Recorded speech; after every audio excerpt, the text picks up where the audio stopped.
Sean is a very kind of untrusting individual when it comes to safety. He's gonna hate me for saying this, but it's true.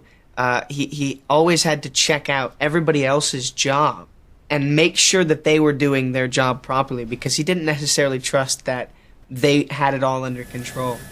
And there was one such instance when we were in a helicopter and we were in a kind of treacherous mountain area. It wasn't easy to land and it wasn't easy to take off. Elijah, Billy and I were just having so much fun because we were in helicopters and we were saying to the guy, could you try and flip over, or could you do some banks, or, how close could you get to that mountain, and, if we put a bike down, could you pick it up by its wheels and all that kind of stuff. And they're talking and laughing and scratching, and I can see that, all three helicopters are making their way in, and ours is the first one to go, or second one to go. And I'm like, you guys, shut up. They're talking. They're like, Sean, and they know what they're doing. They're safe. And I'm like, oh, man, this is not good. And Sean immediately starts, drilling the pilot of the helicopter.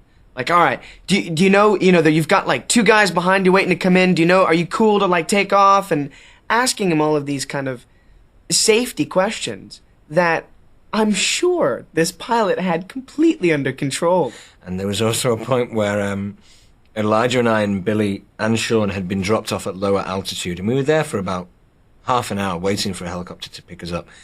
And we were throwing stones at trees and running around and, having fun. Sean was about 100 yards away from us, and he was directing helicopters into land. You see, you got two behind you. Hey, Bon. Come on in. Waving to the helicopter guy, pointing out where the other guys were, and they're waving me, and the hobbits were all making fun of me because I was, trying to be Mr., involved.